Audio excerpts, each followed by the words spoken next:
Aujourd'hui, ce qu'on va faire, c'est qu'on va apprendre une technique d'animation de texte sur After Effects, texte sur un tracé.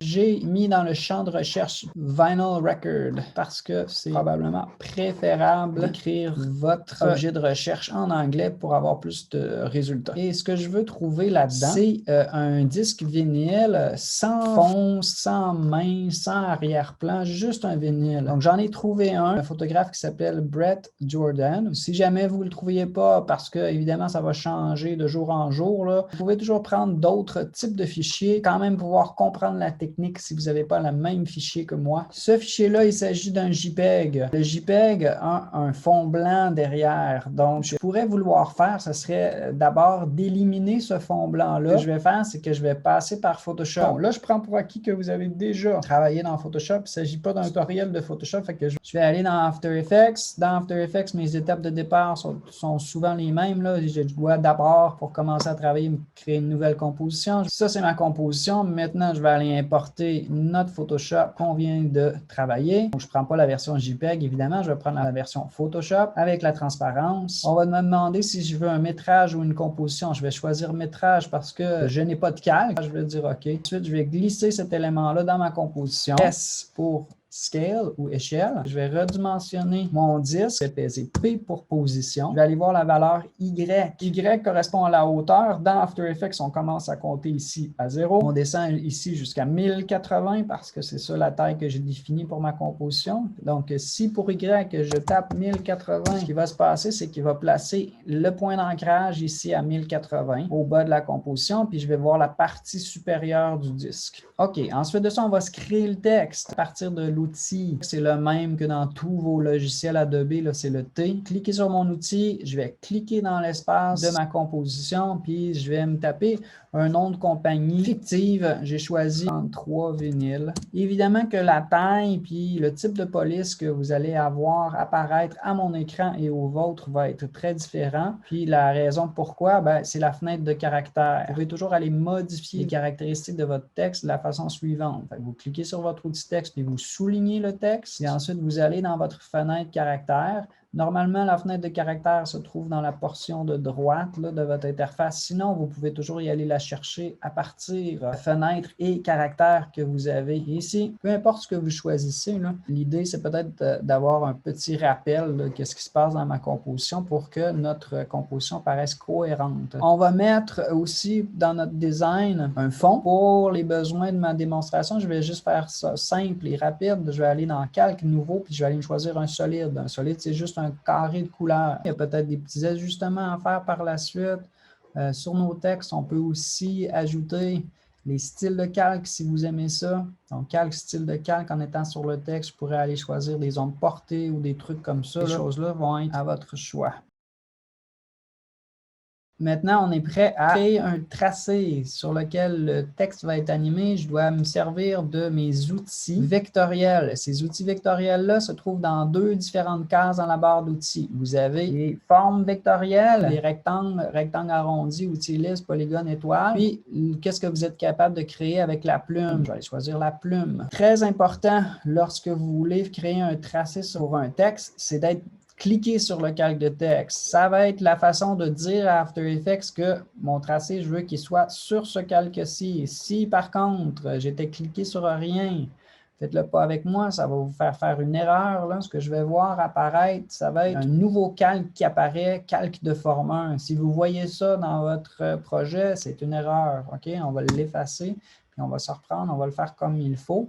Je vais cliquer sur le calque de texte. Et là, je vais me dessiner un tracé lequel je vais essayer de suivre le contour du disque. Peut-être vous pourriez dézoomer un petit peu de votre composition pour se donner un peu de place pour travailler. Je vais prendre ma plume puis je vais faire mon premier clic ici au bas. Clic.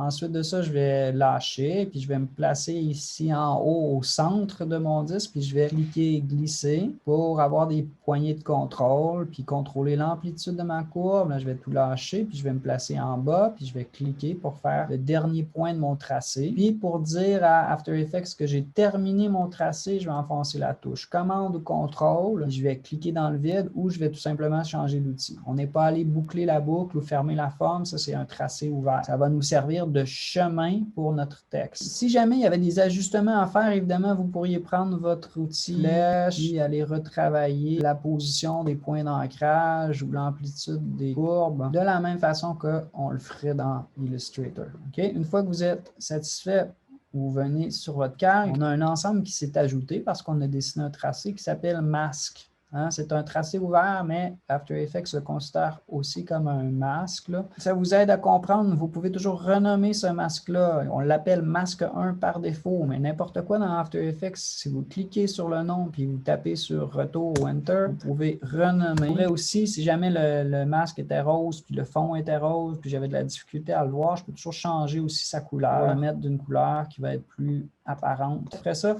je vais aller changer puis animer, ça va se trouver dans l'ensemble texte. Tous mes calques de texte comportent un ensemble qui s'appelle texte. C'est les animations qui sont propres au calque de texte. Il y en a une panoplie. Pour celle-ci, on va aller trouver ce qui s'appelle option de chemin. Pour le moment, il n'y a pas grand-chose là-dedans. Si tu tournes le petit triangle puis tu creuses, là, tu vas aller voir que c'est marqué chemin puis c'est marqué aucun. Il n'y a rien d'autre. Pour que ça s'active un petit peu, ce qu'il faut lui dire, c'est quel chemin tu veux choisir. Pour le moment, j'ai juste un choix. Ça s'appelle masque sur vinyle. C'est celui que j'ai créé puis j'ai renommé. Si j'avais plusieurs masques, il y aurait plusieurs choix. Donc, je vais prendre le seul choix que j'ai. Je vais cliquer dessus. Puis, automatiquement, ce que vous devriez voir se passer, c'est que le texte vient s'asseoir sur le tracé qu'on a dessiné. Si jamais votre texte ne se place pas de cette manière-là, ça va dépendre de quoi? Ça va dépendre de votre fenêtre paragraphe, hein, parce que si on aligne au centre ou à droite ou à gauche, on va avoir différents résultats. Moi, ce que j'aimerais que vous fassiez, si jamais vous n'aviez pas ça, c'est aligner à la gauche pour avoir une première marge qui est ici au début du tracé. Une fois qu'on a choisi un chemin, là, vous voyez qu'il y a plein de propriétés qui se sont ajoutées, qui nous permettent de faire différentes choses. Certains, c'est des oui puis des non qu'on a. Donc, inverser le chemin, oui ou non. Forcer l'alignement, qui forcerait à aligner le texte du début à la fin du tracé. Moi, ce que je vais m'intéresser pour ce petit exemple-là, c'est première marge. La première marge, ça correspond à cette petite ligne-ci qui se trouve tout de suite à côté de mon 3. Ça, c'est la première marge. Je peux déplacer cet élément-là et le résultat, ça va être que ça va pousser le texte le long du tracé. Fait que mon animation que je vais créer, évidemment, je vais activer le chronomètre pour cette propriété-là. Je vais ajouter des images clés. À 0 secondes, je vais mettre une valeur négative à première marge de manière à l'envoyer en dehors du cadre. Donc, si je tire là-dessus, là, vous voyez qu'il est en train de se passer, c'est qu'il est rendu ici, là, dans le bas, en dehors de ma composition, puis il disparaît. Donc, les chiffres que vous allez voir à mon écran puis au vôtre vont certainement être différents. Ça va être un gros chiffre négatif, par contre. Ce chiffre-là, ce que je vais vouloir faire, c'est l'enregistrer à l'aide d'une image clé en cliquant sur le chronomètre. Puis après ça, je vais créer une animation. Donc, je vais avancer dans le temps. Je vais aller sur mon code temporel, ici. Je vais taper 10 pour 10 images.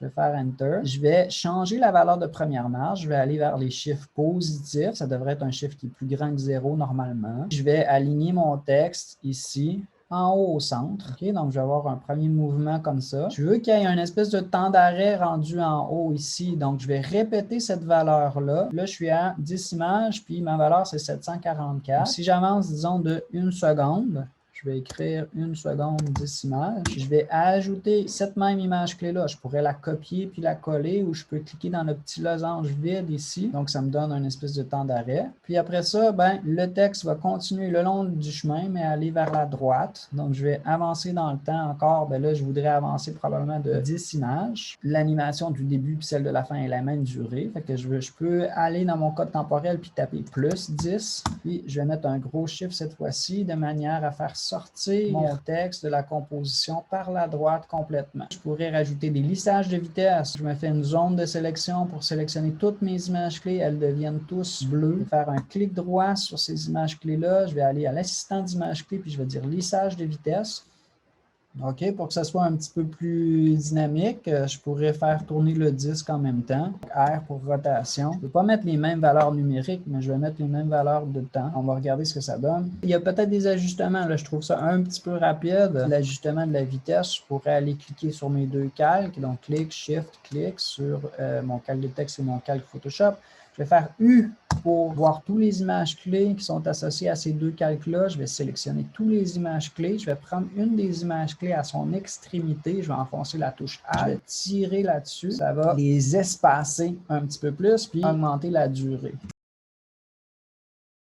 Ce qu'on va faire, c'est qu'on va regarder des possibilités pour aller un petit peu plus loin avec ce qu'on a fait. Peut-être une première idée, ça serait d'avoir une copie de ce calque-là pour avoir comme une suite à notre message. Je vous montre ce que je veux dire. Si je prenais le calque de texte, puis je faisais commande ou contrôle D pour dupliquer ce calque-là et que je décalais ce calque-là à 4 secondes, ce que je vais me trouver à avoir, c'est un mouvement, puis un deuxième mouvement qui vient ensuite. Évidemment, j'irai substituer ce qui est écrit sur le deuxième. Une autre possibilité, un autre type de tracé, un tracé circulaire, donc tourner autour du disque au complet. Pour tester cette idée-là, je vais dupliquer ma composition. À partir de la fenêtre projet, je vais faire commande D, double-cliquer pour ouvrir cette composition-là. Je vais me débarrasser de mon idée ici de vente de Montréal.